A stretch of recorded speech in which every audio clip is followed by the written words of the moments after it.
Hey guys, welcome to my channel. So good news, they found Michaela. Appears to be healthy, fine, at least physically fine. They found her, I guess, on the side of a road, in her car, with her engine blown, but she was sitting in her car. She had her phone. I talked to Jim Terry, the private investigator. He said, I guess she texted her dad and then shut her phone off or something and blocked him. I don't know. He's going to come on tonight, actually. So that's, another thing I want to tell you. I wanted to give you the update and tell you to come by tonight. He's going to be on and he'll share with us everything he does know up until that point. And they're still, I'm sure, trying to gather all the information and find out what the heck happened. What the heck's going on? Like, how do you just disappear for almost a month?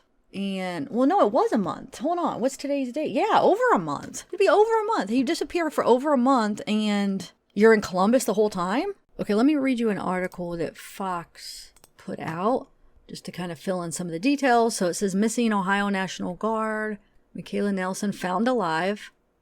Ohio Army National Guard, Michaela Nelson, who went missing in late October, has been found alive. James Terry, a private investigator working the case on behalf of her dad, said police found her around noon Eastern Time Tuesday in her gray 2016 Dodge Charger, which had broken down in Columbus. A police statement said detective found her in apparent good health, but took her to the hospital for a physical and mental health evaluation shortly thereafter for a precautionary examination. Nelson's father, Lance Nelson, told Fox News Digital that he began receiving text messages from his daughter's number late Tuesday morning. He went to the hospital to meet her. She said her phone died and her car was dead, he said. She felt really bad about what she'd done, making us worry. She wanted to die and things like that.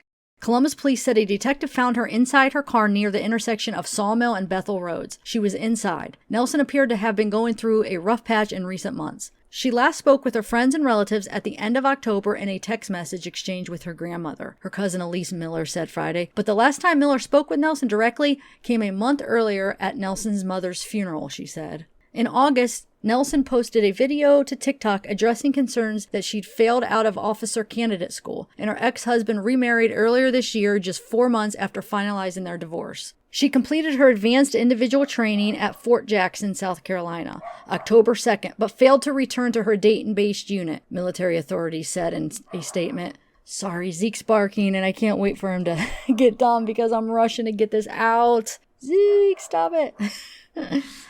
The family believes she may have been in hiding in the weeks she was missing.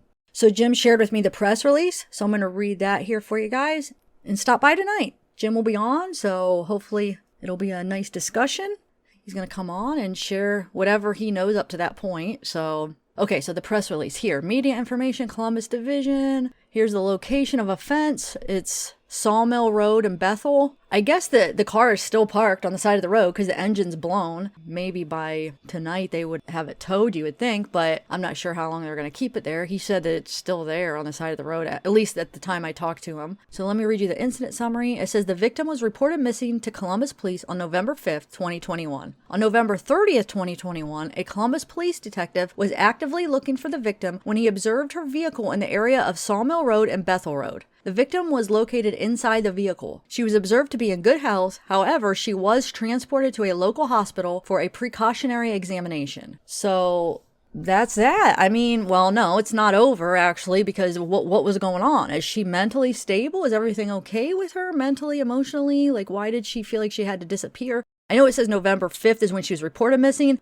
but the last contact with her family was October 26th. So I mean, you could look at it however you want, considering she really wasn't necessarily missing. So whoever she was with obviously knew she wasn't. It just, didn't she realize everybody was looking for her? I mean, what was she doing? How did she hide out? There had to be other people involved. Was she by herself? You know, probably not. So who else knew that she was where she was and didn't say anything when they knew that law enforcement was looking for her? You know, I originally would have thought that would be a crime, but no, after Jim kind of made me realize she's an adult. She's allowed to be missing. She's allowed to do whatever she wants. So just because she isn't talking to her family doesn't mean she's committing any crime. And just because there's other people hanging out with her as she's not talking to her family doesn't necessarily mean she committed a crime. But she was AWOL from the National Guard. And also, I guess when you do get the law enforcement involved, when they are looking for her, maybe it does cross a line there when it gets to a point where it's a missing person, you know? So I don't know how that works, but you know that somebody had to have been